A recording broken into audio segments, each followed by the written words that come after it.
कृषि भूगोल की प्रकृति को निर्धारित करने में इसकी जो विषय वस्तु है उसका रोल देखना है। और प्रकृति के बारे में तो विभिन्न विद्वानों के मत क्या क्या हैं वो तो हम पढ़ चुके हैं, लेकिन कृषि भूगोल का अब हमें विषय क्षेत्र डिसाइड करना है।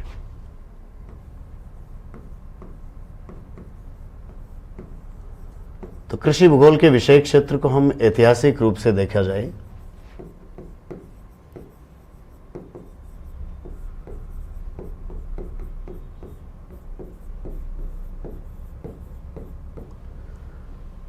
तो 1930-40 तक इस विषय की प्रकृति में कोई खास बदलाव नहीं आया और केवल हम यही देखते रहे कि विभिन्न स्थानों पर खाद्यान्न उत्पादन की स्थितियां क्या है या लोग किस किस ढंग से खेती कर रहे हैं उसका क्षेत्रीय विश्लेषण हमने किया। खाद्यान्न उत्पादन का हमने विभिन्न क्षेत्रों में केवल क्षेत्रीय विश्लेषण किया। लेकिन इसके बाद में हम देखें तो 1950 के बाद में विशेष रूप से विषय की प्रकृति में बदलाव आए हैं और उसमें हमने उपज बढ़ाने के तरीके, उर्वरकों के प्रयोग, सिंचाई व्यवस्थाएं, इन सब चीज़ों को भी कृषि के इस भूगोल के सिलेबस में शामिल करना शुरू कर दिया। तो कुछ एक प्रारंभिक बातें हैं, आप हेडिंग डाल लीजिए, कृषि भूगोल का विषय क्षेत्र। और पहला बिंदु लिखिए 1930-40 तक 1930-40 तक कृषि भूगोल के अंतर्गत 1930-40 तक कृषि भूगोल के अंतर्गत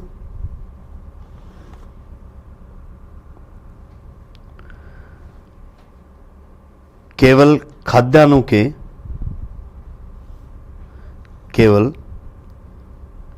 के उत्पादन से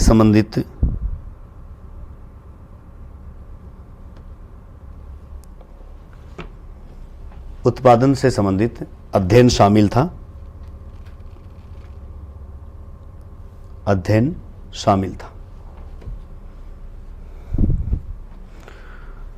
1960 के पश्चात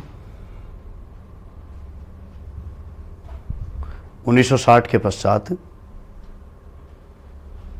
कृषि क्षेत्र में की गई खोजों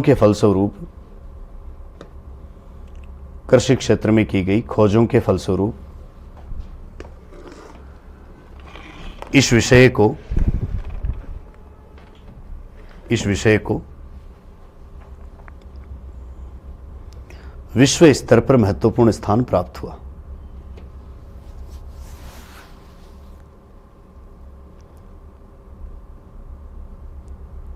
विश्व स्तर पर महत्वपूर्ण स्थान प्राप्त हुआ।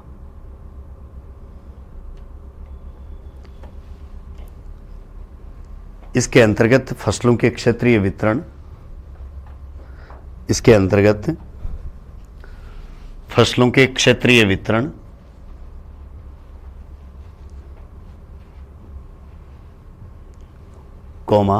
प्रदेश की मिट्टियों का प्रकार,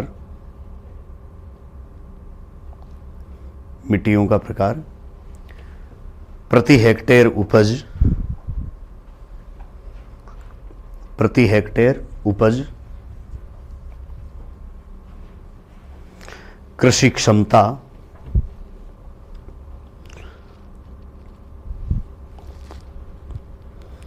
क्षमता, भूमि संरक्षण,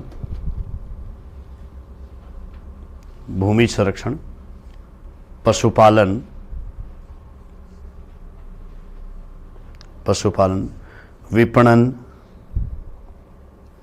विपणन, परिवहन, भंडारण,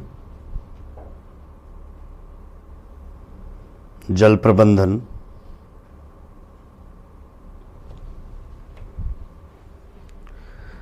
आदि का भी विवेचन किया जाने लगा है।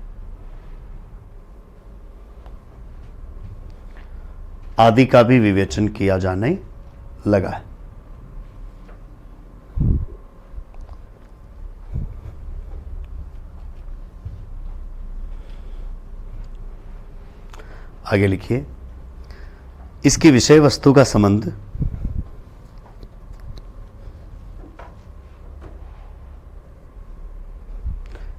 इसकी विषय वस्तु का संबंध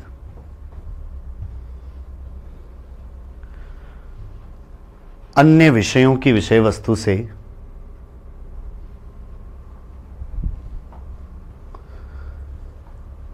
अन्य विषयों की विषय वस्तु से भी मिलता है,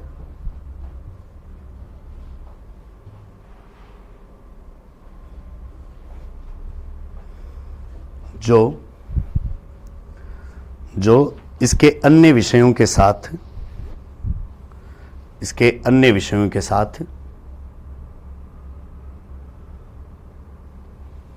संबंध की व्याख्या करता है।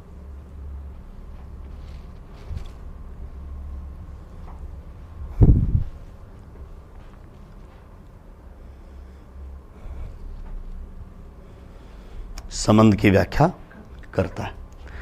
कौन कौन से विषयों में विशेषकर हम देखें तो इसके विषय वस्तु का अंश मिलता है, तो लिख लीजिए अन्य विषयों से संबंध।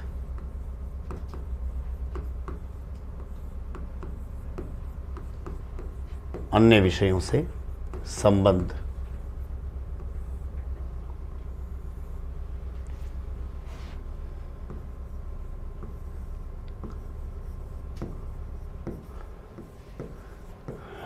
इसका संबंध हमें मुख्य रूप से प्रभाव के रूप में बात करें तो भूमि की आकारिकी यानी इसकी मॉर्फोलॉजी, इससे हमें विशेष रूप से मिलता है, क्योंकि जैसा भूमि का ढाल आकार प्रकार होगा उससे कृषि का स्वरूप भी निर्धारित होता है। भूमि की आकारिकी के अलावा हमें इसका संबंध देखने को मिलता है किससे? जलवायु विज्ञान से भी। रसायनों के प्रयोग की हम बात करें तो इसका संबंध हमें रसायन शास्त्र से भी देखने को मिलता है।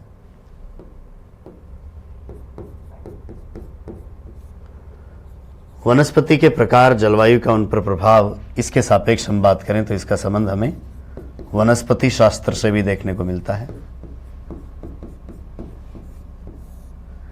यदि हम इसमें उत्पादन के विभिन्न आंकड़ों, व्यापार, इनकी बात करें तो इसका संबंध हमें अर्थशास्त्र से भी देखने को मिलता है। विभिन्न मानव समाजों द्वारा की जाने वाली कृषि के संदर्भ में बात की जाए तो हमें इसमें कुछ समाजशास्त्रीय अंश भी देखने को मिलता है।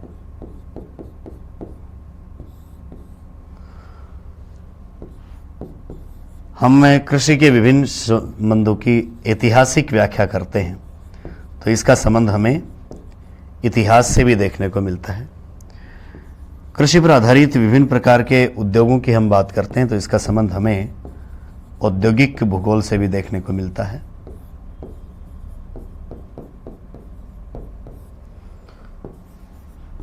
कृषि उत्पादों के विपणन की अगर हम बात करते हैं, मार्केटिंग ज्योग्राफी या हम कह दें विपणन भूगोल से संबंध मिलता है।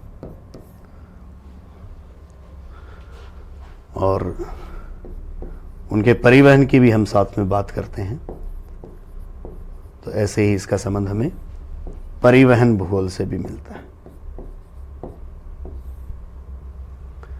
तो ये कई ऐसे विषय हैं जिनकी जो विषय वस्तु है उसका अंश हमें कृषि भूगोल की विषय वस्तु में देखने को मिल जाता है, जो इनके साथ में इनके रिलेशन को डिसाइड करता है। तो केवल नाम लिखने, कोई व्याख्या नहीं करनी है। लिखिए अन्य विषयों से संबंध। और वैसे विश्व के कुछ भागों में राजनीति ने भी कृषि को प्रभावित किया है, तो इसका संबंध हमें राजनीतिक भूगोल से भी मिलता है।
लिख लिया।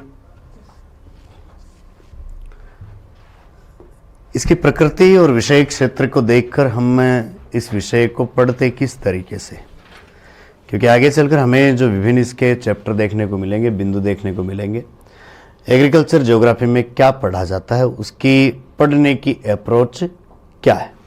तो हम इसको कह सकते हैं अध्ययन के उपागम।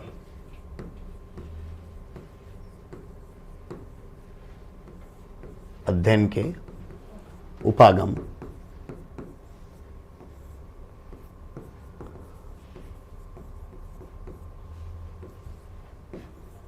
approaches of study।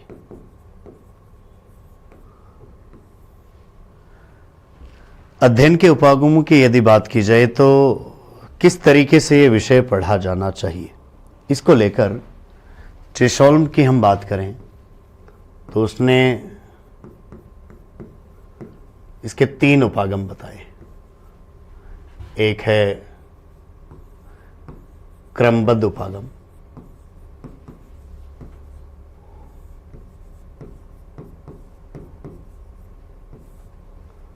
दूसरा है प्रादेशिक उपागम,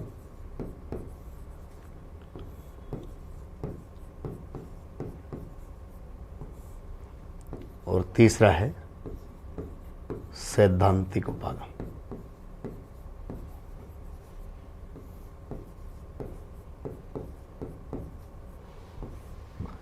यानी एक तो अप्रोच है कैसी, सिस्टमेटिक,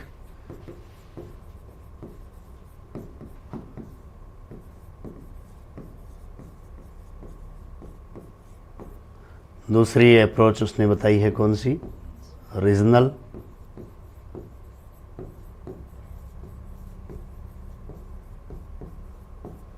और तीसरी उसने बताई है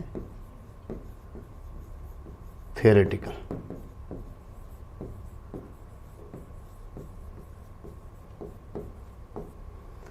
अब देखिए ये तीनों अप्रोच है क्या स्टडी की। सबसे पहले हम बात कर लेते हैं कौन से उपागम की, क्रमबद्ध उपागम। क्रमबद्ध उपागम क्या है? क्रमबद्ध उपागम का सीधा सीधा मतलब हम कह सकते हैं विषय वस्तु उपागम, जिसमें विषय वस्तु आपका मुद्दा मुख्य है, जगह मुद्दा नहीं है। कहाँ अध्ययन कर रहे हैं वो बात आपके लिए मायने नहीं रख रही है, आपके लिए मायने ये बात रख रही है कि हम अध्ययन किस चीज का कर रहे हैं। तो इस उपागम को, क्रमबद्ध उपागम को हम एक दूसरा नाम भी दे सकते हैं, क्या? विषय वस्तु उपागम।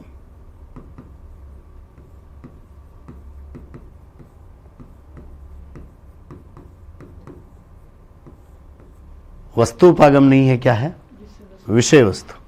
इसका हमारे पास टॉपिक क्या है, आप इसको टॉपिकल अप्रोच भी कह सकते हैं अपनी लैंग्वेज में कहें तो। जैसे इसको हम एक एग्जाम्पल से समझें, जो हमारी सामान्य अध्ययन के जो भी उदाहरण हैं उनके माध्यम से ये बात कर लेते हैं। आपने कोई एक टॉपिक पढ़ना शुरू किया, अफवाह तंत्र। तो यदि आप ऐसे पढ़ते हैं कि अफवाह तंत्र क्या होता है, अफवाह के प्रारूप क्या होते हैं, नदियां अफवाह के दौरान कैसे कैसे स्थल रूपों के निर्माण करती हैं, किस तरफ बहती हैं, ढाल ज़्यादा होता है तो क्या होता है, परिवहन कैसे प्रभावित होता है, अपरदन कैसे प्रभावित होता है, डेल्टा का निर्माण कैसे करती हैं, कहाँ करती हैं, बाढ़ के मैदान कैसे बनाती हैं। तो ये तो बात हुई गई किसकी? Systematic approach. इसमें हमने किसी जगह का नाम ही नहीं लिया। दूसरी एक है रीजनल अप्रोच, भारत की नदियाँ। तो अब हम केवल एक एरिया में बंध गए और हमें केवल उस एरिया में ही वो ही चीज़ पढ़नी है, लेकिन अब हमारे सामने टॉपिक विषय वस्तु के आधार पर नहीं है, हमारे पास टॉपिक एरिया के आधार पर है, रीजन के आधार पर है। तो वो अप्रोच हो गई कौन सी? रीजनल अप्रोच हो गई। अब जैसे हमें कृषि भूगोल के संदर्भ में भी ये पढ़ना है, तो आपके पास एक तो तरीका ये है कि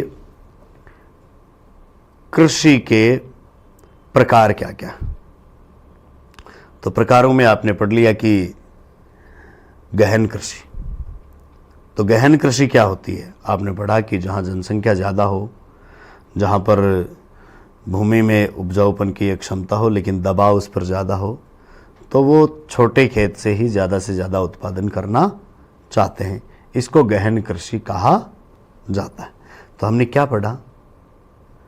हमने एक टर्म पढ़ी कि गहन कृषि क्या है।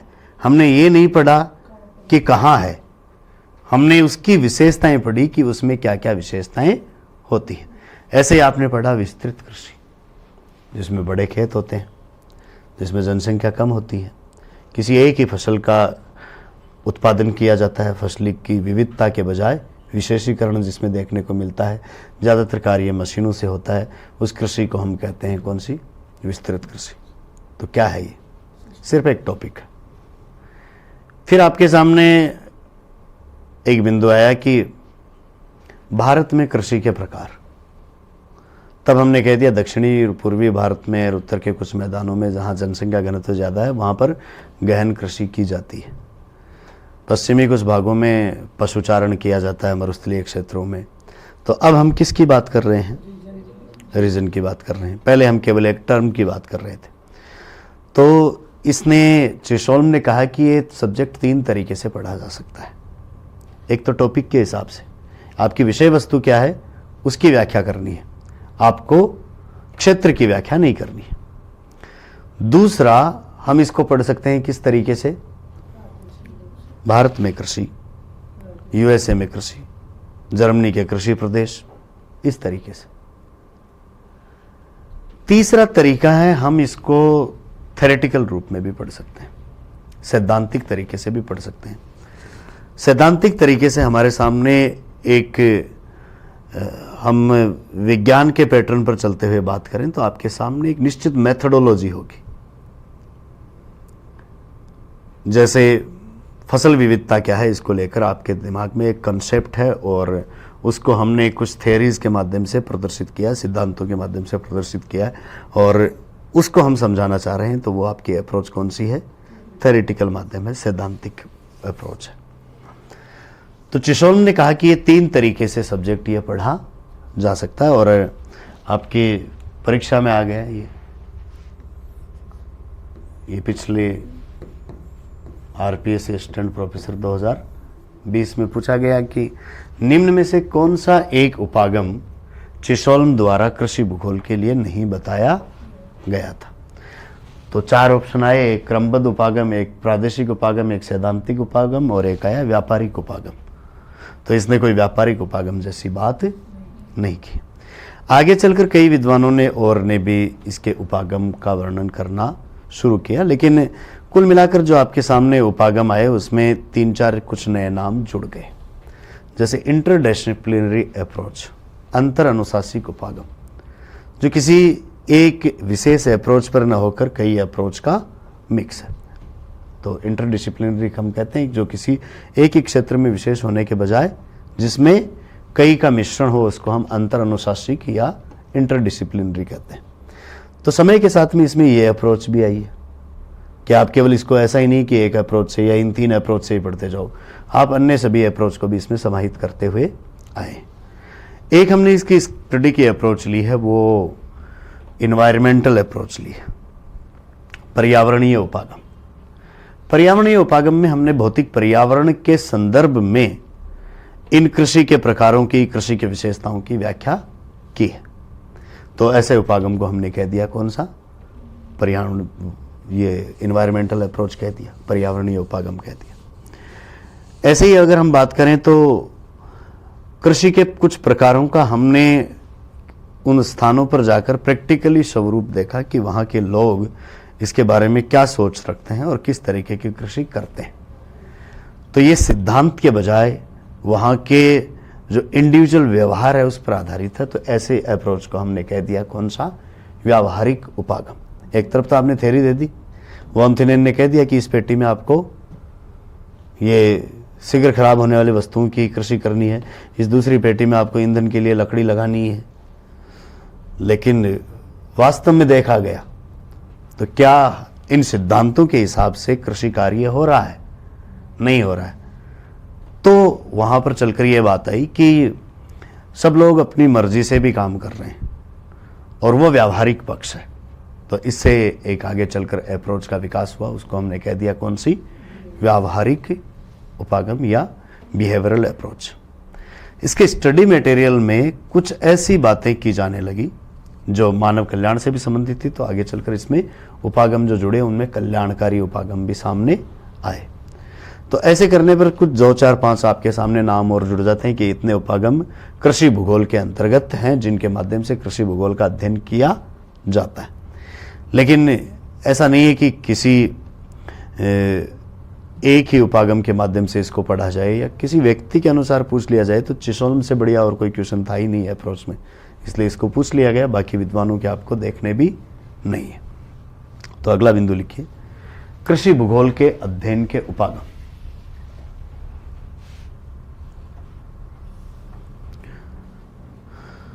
कृषि भूगोल के अध्ययन के उपागम।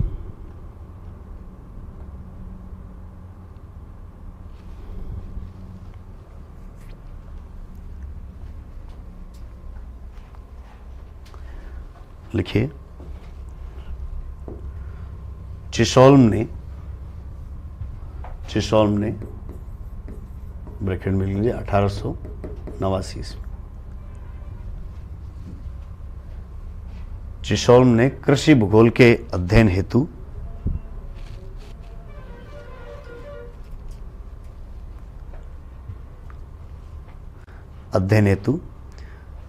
3 उपागम बताए हैं।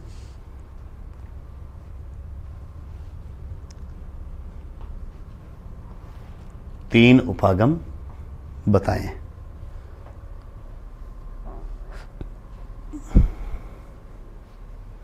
जो निम्न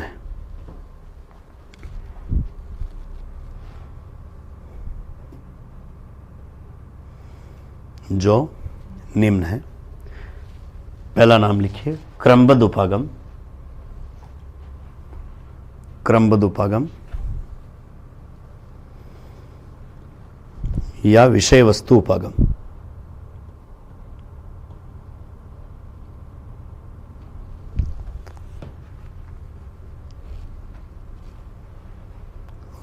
विषय वस्तु उपागम, सिस्टमैटिक अप्रोच।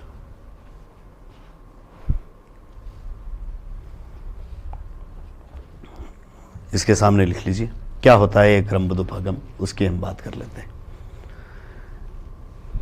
लिखिए, इसके अंतर्गत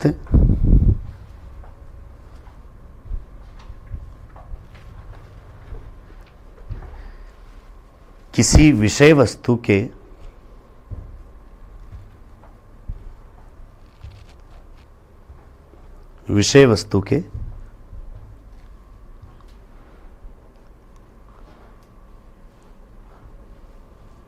अध्ययन पर बल दिया जाता है।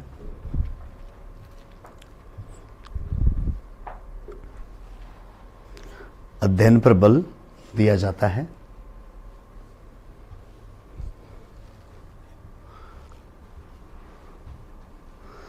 तथा उस विषय वस्तु की व्याख्या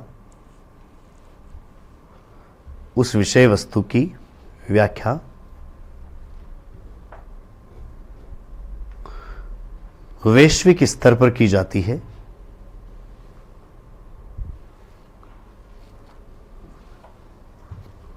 वैश्विक स्तर पर की जाती है, किसी क्षेत्र के आधार पर नहीं। किसी क्षेत्र के आधार पर नहीं।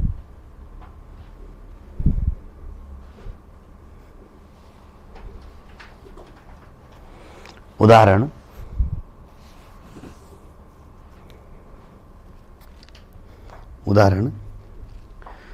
जैसे विषय वस्तु के रूप में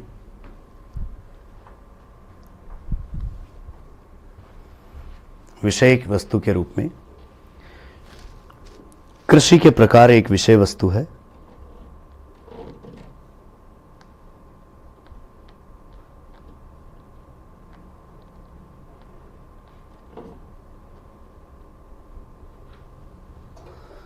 तथा इसमें जैसे विस्तृत कृषि या गहन कृषि,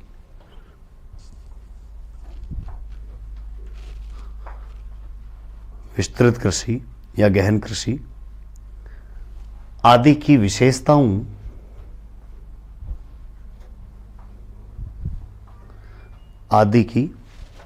विशेषताओं की व्याख्या की जाती है।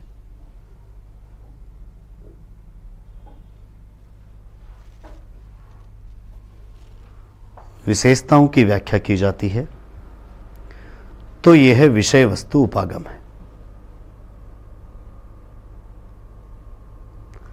तो यह विषय वस्तु उपागम है।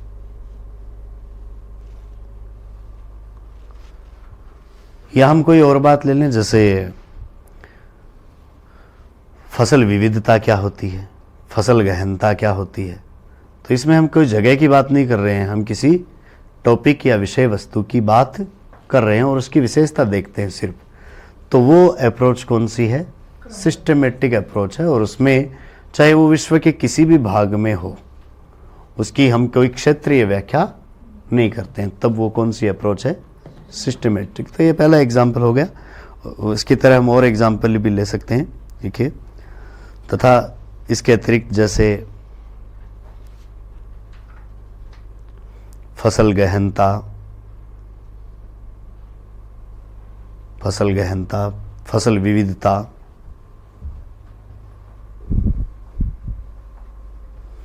फसल संयोजन,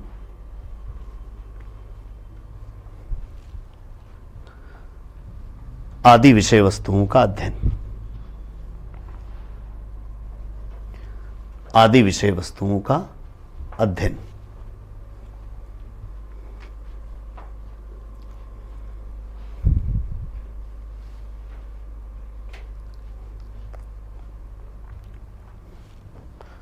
दूसरा उपागम लिखिए, प्रादेशिक उपागम।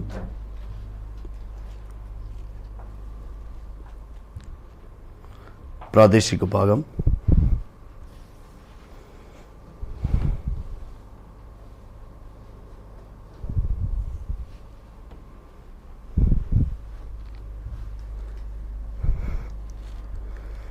लिखिए। इसके अंतर्गत कृषि भूगोल की किसी विषय वस्तु का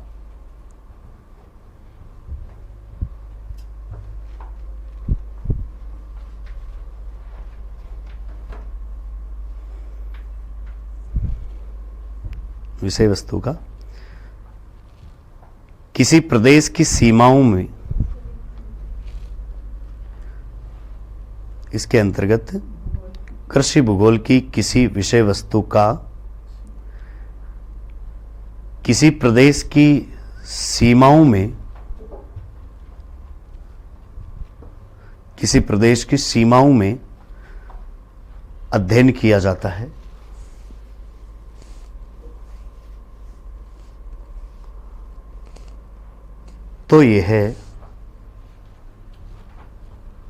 तो यह प्रादेशिक उपागम है।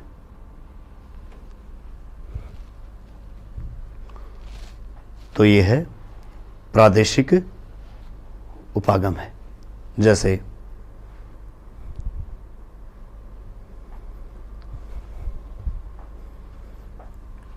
जैसे मानसून एशिया में कृषि के प्रकार,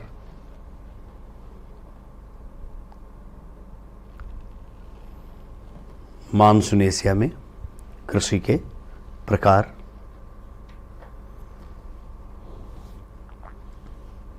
या भारत में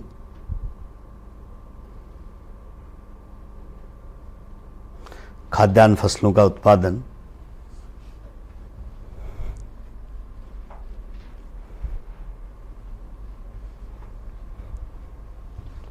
आदि। तो ये कुछ एग्जाम्पल हुए जिनके माध्यम से हम ये देख पा रहे हैं कि रीजनल अप्रोच क्या होती है, जो किसी रीजन से रिलेटेड हो, उसकी सीमाओं के अंतर्गत ही हो, जिसमें हम कोई उस विषय वस्तु के बारे में, उसकी विशेषताओं के बारे में केवल एक ब्रॉड लेवल पर बात नहीं करते, बाकी उसकी एरिया के हिसाब से बात करते हैं कि यहाँ उसका स्वरूप कैसा है। तो वो अप्रोच कौन सी है? रीजनल अप्रोच है। रीजनल अप्रोच हमें किसी विषय वस्तु की संपूर्ण व्याख्या करने से रोकती है। वो हमें केवल एक एरिया विशेष की सीमाओं के उनके दायरे में ही बांध कर रखती है और वहीं तक का आपका अध्ययन सीमित हो जाता है। तो रीजनल में और सिस्टमेटिक में एक ही चीज़ को पढ़ने में थोड़ा सा आपके फर्क आ जाता है कि सिस्टमेटिक अप्रोच में आप केवल उस चीज़ के बारे में जान रहे हैं, लेकिन प्रादेशिक उपागम में आप किसी क्षेत्र विशेष में बंद कर उन्हीं चीज़ों का अध्ययन कर रहे हैं, लेकिन आपके अध्ययन का तरीका उस तरीके से नहीं है जैसा सिस्टमेटिक में रहा है। वह तीसरा उपागम लिखिए, सैद्धांतिक उपागम। ये एक अलग बात है कि आप डीपली पढ़ सकते हो, लेकिन कंसेप्चुअल बात उतनी ही नहीं आती इसमें, ठीक है ना।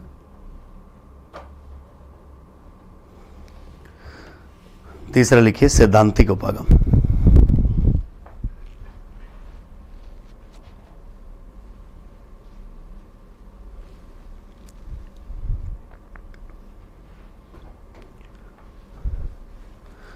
लिखिए, इसके अंतर्गत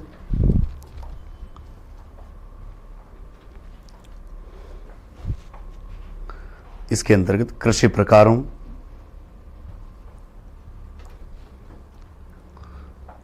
फसल उत्पादन,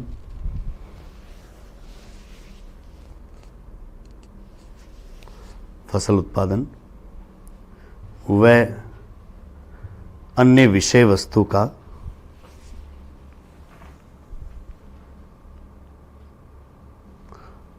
सैद्धांतिक रूप से अध्ययन किया जाता है।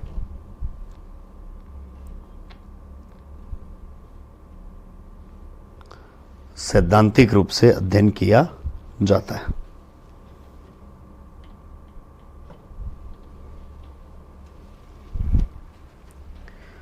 तो ये तो चिशोल्म के अनुसार आपके 3 मुख्य उपागमों की बात हुई। इसके अलावा बात करें तो पिछले कुछ वर्षों में हमने कुछ नए उपागम इस क्षेत्र में देखे हैं, स्टडी अप्रोच देखे हैं, जिनमें एक तो हम बात करते हैं वस्तु उपागम। वस्तु उपागम में हम पर्टिकुलर किसी एक वस्तु तक ही सीमित हो जाते हैं, और जिस तरीके से हम बात कर लें जैसे गेहूं की कृषि, तो गेहूं की कृषि एक तरीके का क्या उपागम हो गया, वस्तु उपागम हो गया। भारत में कृषि ये रीजनल अप्रोच हो गई, लेकिन गेहूं की कृषि या चाय के बागान या चाय की कृषि या कॉफ़ी की कृषि या कपास का उत्पादन, तो ये क्या हो गया, कमोडिटी अप्रोच हो गई है। तो ऐसी अप्रोच पश्चिमी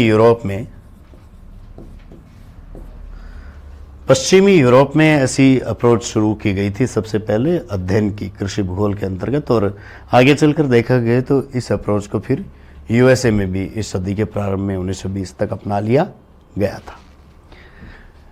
इसके अलावा देखें तो नवीन उपागमों में आता है एक तंत्र विश्लेषण उपागम।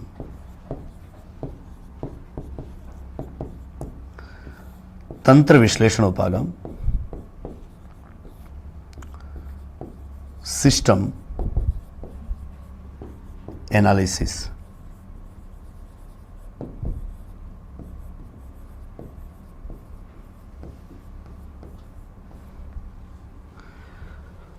कुछ नवीन उपागमों में हम बात करें तो एक नाम आता है पारिस्थितिकीय उपागम।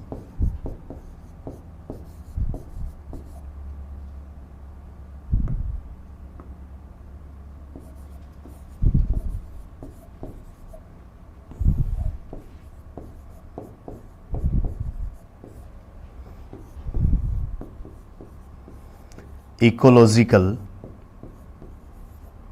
Approach.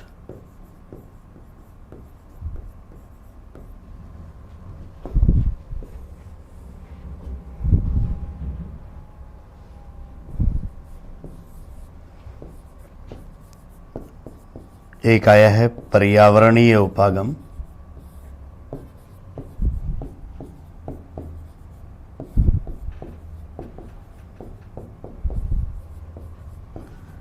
Environmental approach.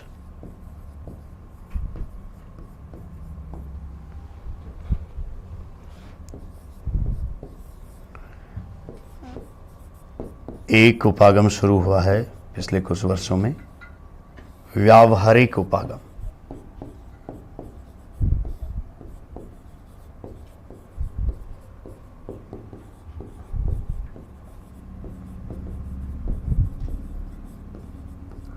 Behavioural approach. एक है कल्याणकारी उपागम।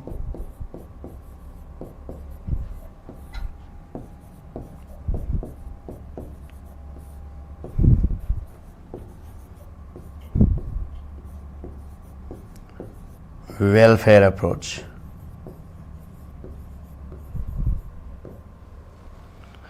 और एक इंटरडिसिप्लिनरी अप्रोच है, जो मिली जुली अप्रोच जिसको हम कह सकते हैं। तो कुछ नई अप्रोचेस पिछले कुछ सालों में आपके सामने आई हैं। कमोडिटी उपागम या वस्तु उपागम की बात करें तो अध्ययन का ये जो विषय वस्तु के अध्ययन का तरीका है, इसमें हम अध्ययन के मूल में किसी वस्तु को रखते हैं, न कि किसी विधि को, न कि किसी प्रदेश को, न कि किसी टर्म को।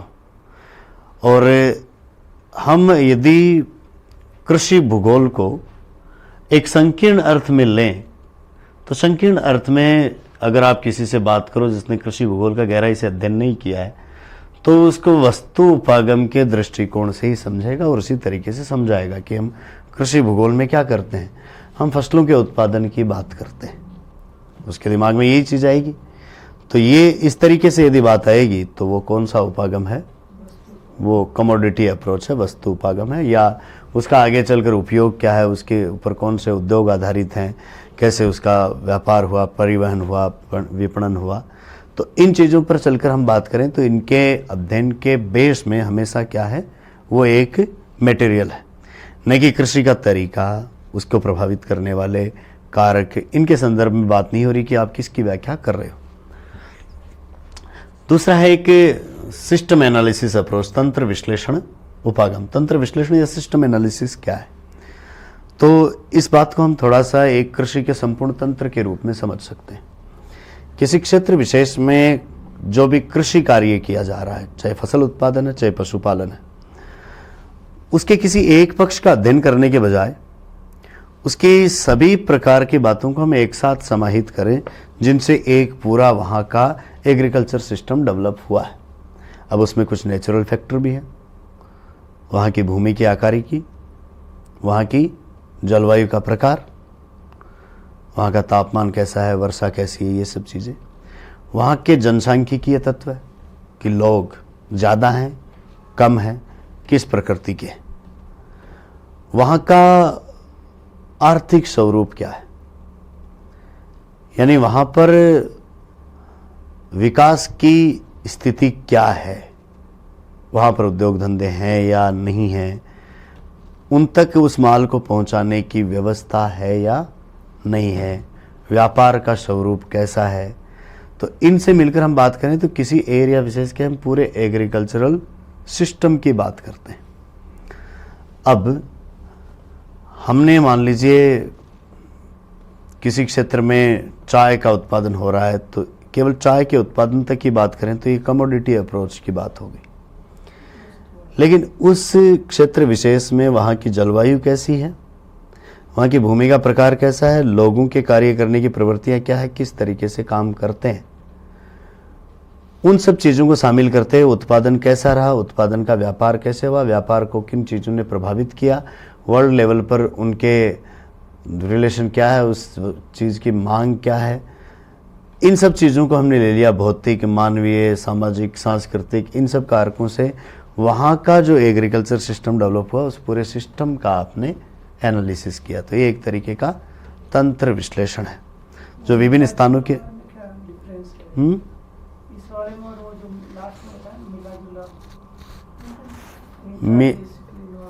इंटरडिसिप्लिनरी में बात यह है कि आप बात कर रहे हो हिस्टोरिकल अप्रोच से, आप कहीं बात कर रहे हो इन्वायरमेंटल अप्रोच से, कहीं आप बात कर रहे हो बिहेवियर के अप्रोच से, कहीं आप बात कर रहे हो इकोलॉजी के अप्रोच से। और इंटरडिसिप्लिनरी अप्रोच में हम इन सब बातों को मिक्स कर देते हैं।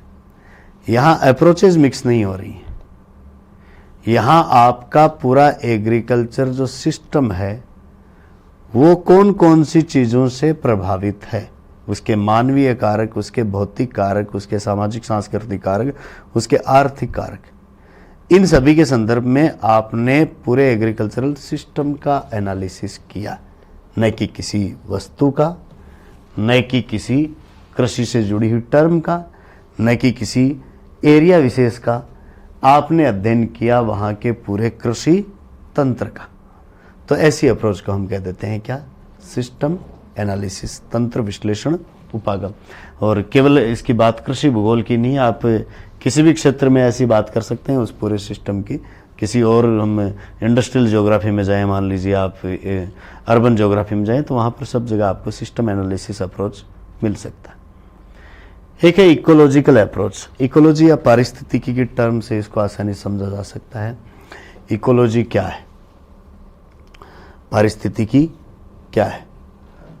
तो किसी स्थान विशेष पर जो भी जैविक और अजैविक घटक हैं उनके आपस की जो अंतर्क्रिया है, जिसमें दोनों एक दूसरे को प्रभावित करते हैं, वो ब्रॉड स्तर तक कहाँ तक फैला हुआ है, उस पूरे एक क्षेत्र को हम एक इकोसिस्टम कह सकते हैं। तो इकोलॉजिकल अप्रोच में आप किसी एरिया में जाकर उसके समस्त जैविक और अजैविक घटकों का एक दूसरे पर प्रभाव देखते हुए व्याख्या करेंगे कि फसल उत्पादन का मानव पर क्या प्रभाव है, पशुपालन पर क्या प्रभाव है, पशुओं का इस फसल पर क्या प्रभाव है, मृदा पर क्या प्रभाव पड़ा। यानी आप इनकी अंतर्क्रियाओं का अध्ययन करते हुए कृषि भूगोल की विषय वस्तु को रखेंगे, तो वो कौन सी अप्रोच होगी? आपकी इकोलॉजिकल अप्रोच होगी। इसके बाद में एक अप्रोच आई है, कौन सी? एनवायरमेंटल अप्रोच, पर्यावरणीय उपागम। इसमें हम केवल पर्यावरणीय तत्वों के दृष्टिकोण से उस एग्रीकल्चर के टाइप की व्याख्या करते हैं। और उसमें आपके अप्रोच में ये भी हो सकता है कि पर्यावरण इस कृषि प्रकार को या इसके उत्पादन को कैसे प्रभावित कर रहा है, या इस एग्रीकल्चर सिस्टम से एनवायरमेंटल पर क्या फर्क पड़ रहा है, पॉजिटिव क्या पड़ रहा है, नेगेटिव क्या पड़ रहा है। आपने रसायनों का प्रयोग किया तो उससे एनवायरमेंट पर क्या प्रभाव पड़ा है, क्या नहीं पड़ा है, ये चीज़ें। तो इस दृष्टि से यदि हम उसमें बात करने लग जाएं तो वह अप्रोच कौन सी होगी? Environmental approach. व्यावहारिक उपागम या बिहेवियरल अप्रोच में आप किसी थियोरी या किसी सिद्धांत या किसी टर्म की बात करते ही नहीं है। आप प्रैक्टिकली वास्तव में धरातल पर जो मौजूद है उसकी व्याख्या करते हैं, तो वो बिहेवियरल अप्रोच है। तो बिहेवियरल अप्रोच में हम केवल ये पक्ष देखते हैं कि विभिन्न स्थानों पर जो भी कृषि की जा रही है उसमें आपने एक तरफ तो बात कर ली कि पर्यावरण का क्या प्रभाव है, इनका जैविक अजैविक घटकों का क्या प्रभाव है, सैद्धांतिक रूप से किसकी कृषि होनी चाहिए थी, उत्पादन बढ़ा रहे हैं नहीं बढ़ा रहे हैं, उस दृष्टिकोण से बढ़ाना चाहिए, ऐसी बातें तो हमारे सैद्धांतिक रूप से आ जाती हैं। लेकिन बिहेवियरल में हो गया, आप देखें तो हो सकता है कि उत्पादन की दशाएं और कैसी हों और व्यक्ति अपनी मर्जी से और किसी तरीके का उसमें कार्य कर रहे हैं। हो सकता है उपजाऊ भूमि पर वो पशुचारण कर रहा हो, या मरुस्थल में वो फसल उत्पादन की कोशिश कर रहा हो। तो बिहेवियरल अप्रोच में वास्तविक जो भी स्थितियां हैं उनकी व्याख्या और उनका विश्लेषण किया जाता है। और एक वेलफेयर अप्रोच की यदि हम बात करें, कल्याणकारी उपागम की बात करें, तो ये जो कृषि भूगोल की विषय वस्तु पिछले कुछ वर्षों में बदली है, उसके आधार पर बात है कि कृषि का जो उत्पादन का ढंग है उससे इस पूरे के पूरे पृथ्वी के तंत्र पर, जिसमें विभिन्न प्रकार के जंतु भी शामिल हैं, वनस्पति भी शामिल हैं, उनका नुकसान हो रहा है या उनको फायदा हो रहा है, उनके कल्याण के बारे में इस पर डिस्कस किया जा रहा है या नहीं किया जा रहा, या केवल हम अधिक से अधिक उत्पादन के लिए इस तरीके के रसायनों का प्रयोग कर रहे हैं या इस तरीके की कृषि पद्धतियों को अपना रहे हैं जिससे उत्पादन का ढंग बढ़ रहा है, आर्थिक विकास हो रहा है, लेकिन पर्यावरणीय विनाश हो रहा है, या हम कह दें लोगों के स्वास्थ्य पर बुरा प्रभाव पड़ रहा है या उनके जीवन यापन पर बुरा प्रभाव पड़ रहा है। तो उस सारी बात को आपको देखते हुए चलना है। तो हमारे दिमाग में अध्ययन के लिए जो टर्म काम आएगी उसमें हमेशा ये रहेगा कि इस टर्म का हम अध्ययन कर रहे हैं, इस कृषि प्रकारिकी का अध्ययन कर रहे हैं, तो ये इसमें कल्याण की क्या भावना है, इससे वेलफेयर कैसे होगा, इससे कल्याण कैसे होगा, चाहे पर्यावरण के संबंध में वो कल्याण हो जाए कि हमने ऐसा किया, या हम क्यों कुछ रसायनों के प्रयोग को प्रतिबंधित कर रहे हैं, क्यों हम जैविक खाद के प्रयोग को बढ़ावा दे रहे हैं। तो ये जो टर्म है वो किससे रिलेटेड आ रही है, वो वेलफेयर अप्रोच से रिलेटेड आ रही है। तो बाकी की जो टर्म है उनमें आपको विशेष रूप से समझाने की ज़रूरत नहीं है, क्योंकि व्यक्ति का नाम देखें जिसके आधार पर पूछा जा सकता है तो वो कौन सा है, चिशोलमर, जिसके आपको 3 ध्यान में रखने, सिस्टमेटिक अप्रोच है, रीजनल अप्रोच है और थ्योरेटिकल अप्रोच है। बाकी जो अन्य कुछ उपागम पिछले कुछ वर्षों में शुरू हुए हैं उनकी हम बात और कर लेते हैं। तो नाम लिख लीजिए, लिखिए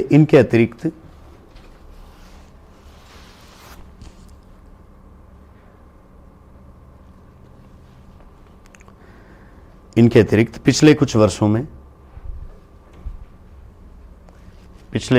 में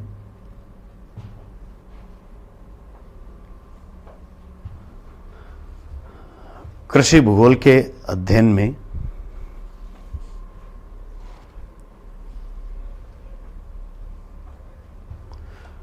कुछ नवीन उपागम सामने आए हैं।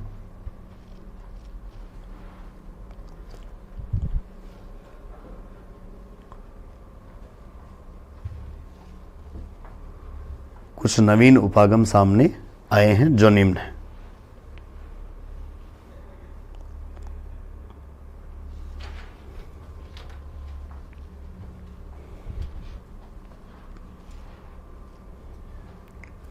पहला नाम लिखिए वस्तु उपागम या कमोडिटी अप्रोच।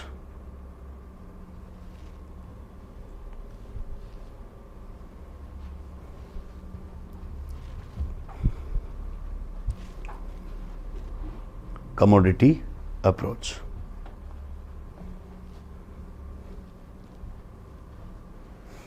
और इसके सामने एक बात नोट कर लेनी है, इस उपागम की शुरुआत कहां से हुई तो हम देखें तो सबसे पहले पश्चिमी यूरोप से।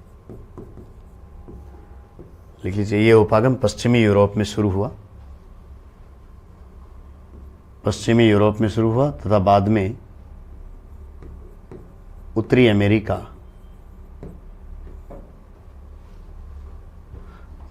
उत्तरी अमेरिका में भी अपनाया गया।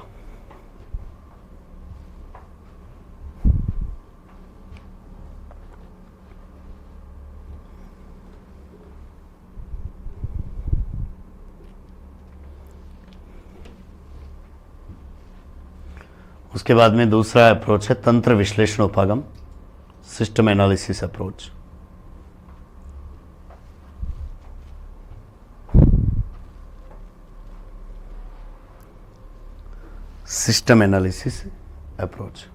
उसके बाद में है पारिस्थितिकी उपागम, इकोलॉजिकल अप्रोच।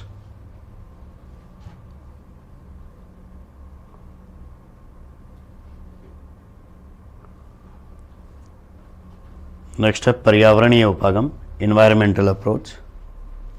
व्यावहारिक उपागम, हम कहते हैं बिहेवियरल अप्रोच। और कल्याणकारी उपागम या वेलफेयर अप्रोच।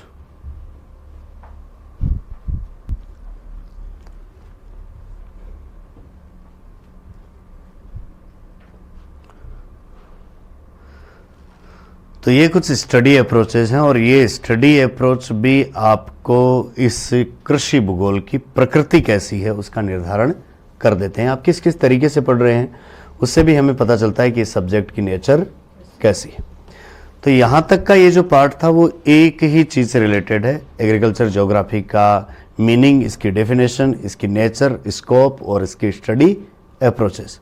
तो इनमें सब मिली जुली बातें सामने आती हैं कि कृषि भूगोल वास्तव में क्या है, किस तरीके का सब्जेक्ट है, विभिन्न विद्वानों ने अपने शब्दों में इसको किस तरीके से परिभाषित किया है, और इसका अध्ययन किस किस तरीके से किया जा सकता है। तो अध्ययन किस तरीके से किया जा सकता है वो इसकी विषय वस्तु और इसकी प्रकृति पर ही डिपेंड करता है। अब हमें आगे इस टॉपिक में एग्रीकल्चर ज्योग्राफी का एक विषय के रूप में डेवलपमेंट देखना है कि एक विषय के रूप में एग्रीकल्चर ज्योग्राफी कैसे बनी। तो ज्योग्राफी बनने से लेकर एग्रीकल्चर ज्योग्राफी बनने तक की प्रक्रिया को यदि देखा जाए तो प्रारंभ में पृथ्वी से संबंधित किसी भी प्रकार का अध्ययन हो रहा था उसके लिए ज्योग्राफी शब्द भी नहीं था। बस ये था, ये पृथ्वी से संबंधित जानकारियां हैं, जिसमें कृषि की भी थी, जिसमें लोगों से संबंधित जानकारियां भी थी, और जिसमें कुछ भौतिक जो तत्व हैं, पर्वत, पठार, मैदान, नदियां, समुद्र, इनसे संबंधित जानकारियां भी थी। आगे चलकर ऐसी सभी जानकारियों के लिए एक टर्म गढ़ी गई और उसका नाम था भूगोल, कि ये सब ज्योग्राफी है। अब उसमें देखा गया तो प्रारंभ में तो लोग ज़्यादातर बातें भौतिक पक्षों की ही करते गए, लेकिन समय के साथ में इसमें बदलाव आया और मानवीय पक्षों की भी इसमें बात होने लगी। तब इसमें आगे चलकर एक द्वैध उत्पन्न हुआ कि भौगोलिक अध्ययन में दो तरीके की बातें हैं, एक केवल भौतिक पर्यावरण से रिलेटेड है और दूसरी मानव से रिलेटेड है, मानव या इसके द्वारा किए गए कार्यों से रिलेटेड है। तो हमने एक अलग शाखा बनाई, मानव भूगोल। और जिसके बारे में हम यदि बात करें तो वैसे तो प्रारंभ में ही लोगों ने मानव संबंधित ऐसी कुछ बातें कर ली थी, लेकिन जर्मन विद्वानों में देखा जाए तो वारेनियस ऐसा करने वाला था। वो अपने विशेष भूगोल में मानव के अध्ययन को शामिल करने वाला था, जिसका वो प्रकाशन नहीं कर पाया, उससे पहले उसकी मृत्यु हो गई थी। लेकिन उसके बाद में इस मानव भूगोल का, ये ह्यूमन ज्योग्राफी का जो डेवलपमेंट हुआ वो विशेषकर जर्मनी में ही हुआ, जिसमें रेडजेल का आपको बड़ा योगदान देखने को मिलता है, जिसकी एंथ्रोपोजियोग्राफी, जो वास्तव में एक प्रकार का मानव भूगोल है। तो रेडजेल के टाइम से हम देखें तो मानव भूगोल अस्तित्व में आने लगा, भूगोल की एक नई ब्रांच बनकर। फिर धीरे धीरे हम इसमें ये भी तय करने लगे कि इस मानव भूगोल में क्या क्या पढ़ा जाता है। तो मानव का विकास, मानव की प्रजातियां कहाँ कहाँ रहते हैं, किस किस तरीके के काम करते हैं। तो मानव ने जो काम किए उनके आधार पर मानव भूगोल की फिर शाखाएं बनती गई, कि मानव ने उद्योग लगाए तो औद्योगिक भूगोल बना, मानव ने खनन किया तो खनन भूगोल बना, मानव ने कृषि की तो कृषि भूगोल बना, मकान बनाए तो अधिवास भूगोल या आवास भूगोल या ग्रामीण भूगोल, नगरीय भूगोल, ये सब बने। तो ये काम तो सारा हम देखें तो मानव भूगोल के बनने के बाद हुआ, एक सब्जेक्ट के रूप में विकास की तो बात की जाए तो। लेकिन वैसे इसकी जो विषय वस्तु है उसके बारे में चर्चा आज से 2-2,500 साल पहले भी विद्वानों ने विस्तृत रूप से की थी। यूनानी और रोमन विद्वानों ने अपने लेखों में कृषि के बारे में विस्तार पूर्वक लिखा है, लेकिन तब तक भूगोल का ही स्वरूप निश्चित नहीं था, तो कृषि भूगोल जैसा विषय अस्तित्व में आने की तो बात ही नहीं। उन्होंने जैसा किसी स्थान पर देखा कि लोग क्या कर रहे हैं, क्योंकि यूनानी और रोमन सभ्यता का आप काल देखें तो तब तक मानव सभ्य हो चुका था, और उससे पहले ही हो चुका था। अपने सिंधु घाटी ये सब सभ्यताएं पड़ी है, उनके टाइम से ही वो कृषि तो कर रहा है। तो उनके टाइम पर भी जो कृषि होती थी उनके बारे में वो अपनी जो लिपि थी उसमें कुछ न कुछ वर्णन करते रहे होंगे। लेकिन इन्होंने, यूनानी और रोमन विद्वानों ने कई खोजें की, लोगों को देखा कृषि कार्य करते हुए, और उन्होंने प्रभाव भी देखा कि यहाँ पर इस चीज़ की कृषि क्यों कर रहे हैं, यहाँ पर दूसरे प्रकार की फसल की कृषि क्यों हो रही है। इनमें उन्होंने अंतर भी स्थापित करने की कोशिश की और बड़ा विस्तृत विवरण लिखा था। तो वहाँ तो कृषि भूगोल की जड़ें हैं, लेकिन ऐसा नहीं कि वहाँ से कृषि भूगोल का विकास हो गया होगा। मानव भूगोल का जब विकास हुआ तो उसमें मानवीय कार्यों को प्रधानता मिलने लगी, और मानव ने क्या क्या कार्य किए उसको लेकर कुछ बातें होने लगी। 18वीं शताब्दी में सबसे पहली बार ज्योग्राफी में एग्रीकल्चर ज्योग्राफी के रूप में कुछ लेख लिखे गए, किताब लिखी गई, और आर्थर यंग ने ऐसा पहले ही बार किया, इंग्लैंड के जो थे। उससे पहले एग्रीकल्चर के संबंध में कोई भी हमारे सामने रचना या कृति सामने नहीं आ रही है 18वीं शताब्दी से पहले। उसके बाद में देखें तो 19वीं शताब्दी के प्रारंभ में 1826 में वॉन थ्यूनेन ने एक फार्म हाउस पर जो रहते थे, उन्होंने एक मॉडल दिया कि लोग कहाँ कहाँ पर किस किस टाइप की एग्रीकल्चर करते हैं।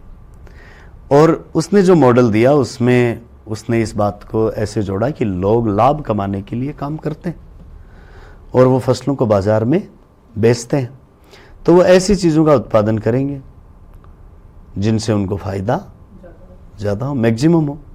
और वो फिर कंपैरिजन भी करेंगे फसलों में कि जिस फसल का हमें फ़ायदा देने का, प्रॉफिट देने का किसी स्थान पर ज़्यादा चांस बन रहा है, उस फसल को बोएंगे, दूसरी को नहीं बोएंगे। क्लाइमेट कैसे प्रभावित करेगी इस बात को तो उसने देखा ही नहीं।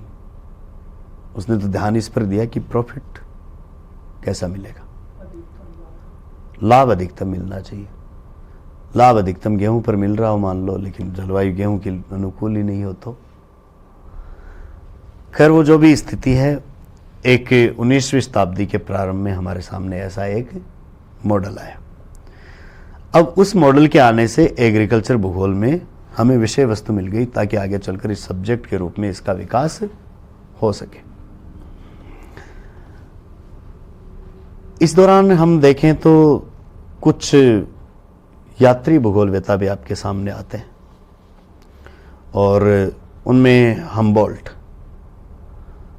जिसने क्यूबा में, दक्षिण अमेरिका के पर्वतों पर भी वो गया था, अमेरिका में भी उसने देखा था, वहाँ की कृषि के बारे में उसने विस्तार पूर्वक अपने लेख में लिखा है। तो वहाँ की जनजातियाँ किस प्रकार की कृषि करती हैं उसके बारे में उसने जानकारी दी थी। क्यूबा और मेक्सिको के बारे में उसने काफ़ी ज़्यादा रिसर्च किया था, वहाँ की लोगों के बारे में भी किया और उनकी कृषि के प्रकारों के बारे में भी किया। और एक झील के सूखने से उसकी नम या आर्द्र भूमि पर लोग कैसे कृषि कर रहे हैं, ये वेनेजुएला में उसने देखकर बताया भी था। तो उससे भी हमारे इस एग्रीकल्चर ज्योग्राफी सब्जेक्ट को कुछ विषय वस्तु मिल गई। लेकिन इस शताब्दी में फिर और कोई बहुत ज़्यादा बड़े काम नहीं हो पाए। कुछ एक एग्जाम्पल आपको देखने को मिलते हैं जिनमें कुछ लेख जरूर सामने आए, जिसमें ब्रेक का भी एक लेख था। 20वीं शताब्दी में फिर यह काम होने लगा। 1826 से लेकर 1926 तक फिर बीच में कोई बहुत बड़े काम नहीं हुए, लेकिन 1925-26 से लेकर एग्रीकल्चर ज्योग्राफी की विषय वस्तु को बनाने में बहुत सारे विद्वानों ने योगदान दिया है। और 1950-25 के बाद में अगले 10-15 वर्षों में विभिन्न स्थानों पर लोगों ने उस एरिया में किस किस प्रकार से कृषि की जाती है उसके अनुसार कृषि प्रदेश बनाए। तो इस श्रेणी में हम देखते हैं कि जोनासन ने यूरोप में, बेकर ने उत्तरी अमेरिका में 13 कृषि प्रदेश बनाए, यहाँ तक बाल्केनबर्ग ने एशिया में बनाए, टेलर ने ऑस्ट्रेलिया में बनाए, सैंड्स ने अफ्रीका में बनाए, जॉन्स ने साउथ अमेरिका में बनाए। ये काम लगभग 1925-26 से लेकर 1940 के बीच में हुआ। तो कृषि प्रादेशिकरण की एक प्रक्रिया सामने आई और इसी दौरान 1932 में हम यदि बात करें तो विटलसी ने भी कार्य शुरू किया भूमि सर्वेक्षण पर और इन पर, स्टैम्प के साथ में। 1936 में विटलसी ने पूरे विश्व में 13 प्रकार के कृषि प्रदेश बता दिए।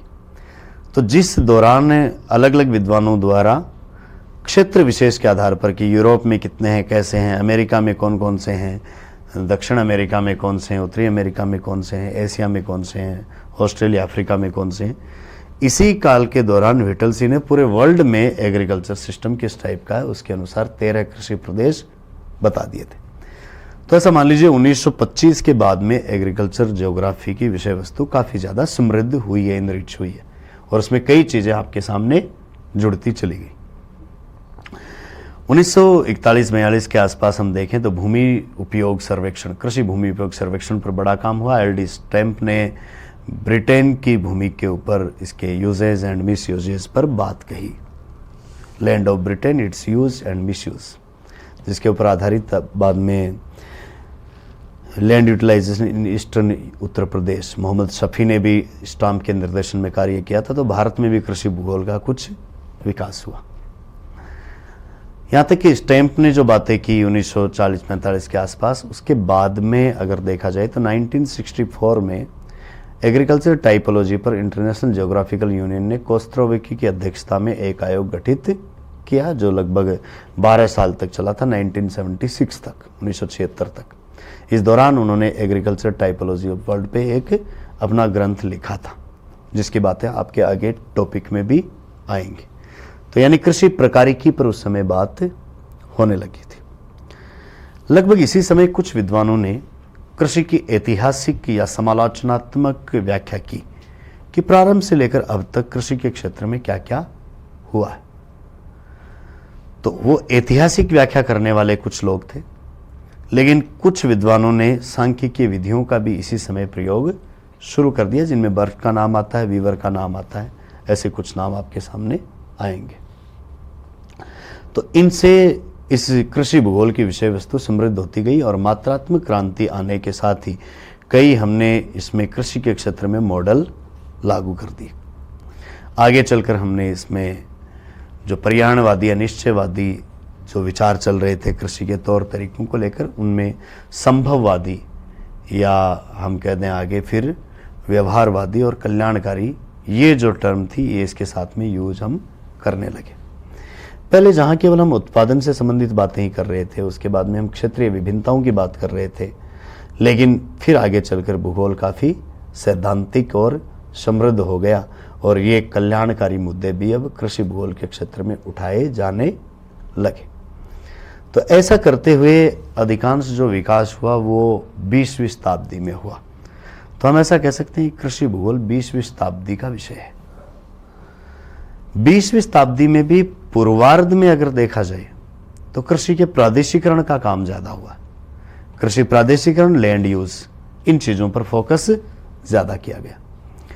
1960 तक विषय की प्रकृति में कोई बड़े बदलाव नहीं आए, लेकिन 60 के बाद में हमने कहा कि विभिन्न प्रकार की जो खोज हुई, सिद्धांत आए, उनके माध्यम से कृषि भूगोल का जो स्वरूप है वो तत्काल बदलता रहा है और वर्तमान समय तक उसमें काफ़ी ज़्यादा परिवर्तन आ गए। तो इस सारी की सारी हिस्टोरिकल एक्सप्लेनेशन से, ऐतिहासिक व्याख्या से, जिसको हम डेवलपमेंट ऑफ एग्रीकल्चर ज्योग्राफी के नाम से जानते हैं, इसमें आगे हम एग्रीकल्चर ज्योग्राफी में क्या पढ़ेंगे उसका सार संक्षेप आ जाएगा। यानी आपके आगे के पूरे सिलेबस को हम यहाँ पर इस डेवलपमेंट में संक्षेप रूप में देख लेंगे और यही चीज़ें बाद में आपके टॉपिक के रूप में भी होंगी। तो उनका बेसिक इंट्रोडक्शन यहाँ आ जाएगा और बेसिक इंट्रोडक्शन से एग्जामिनर सवाल कर रहा है, तो इसका मतलब आगे विभिन्न टॉपिक से जो भी प्रश्न आएंगे वो हम एग्रीकल्चर ज्योग्राफी का डेवलपमेंट पढ़ेंगे उसमें ही आ जाएंगे, यदि वो ज़्यादा गहराई तक नहीं जाए। तो डेवलपमेंट वाली बात पर विशेष हमें फोकस कर लेना है, इसी से हमें कई प्रश्न मिल जाएंगे। पिछले पेपर में कई मिले हैं, डेवलपमेंट से ही मिल गए अधिकतर। तो जिसने ठीक से डेवलपमेंट पढ़ लिया था कि कैसे कृषि भूगोल बना, तो उसी में से ही तथ्य पूछ लिए गए हैं सारे, तो उनको हमें डिस्कस करना है। डेवलपमेंट के टॉपिक को एक विस्तृत रूप में कल बात करते हैं।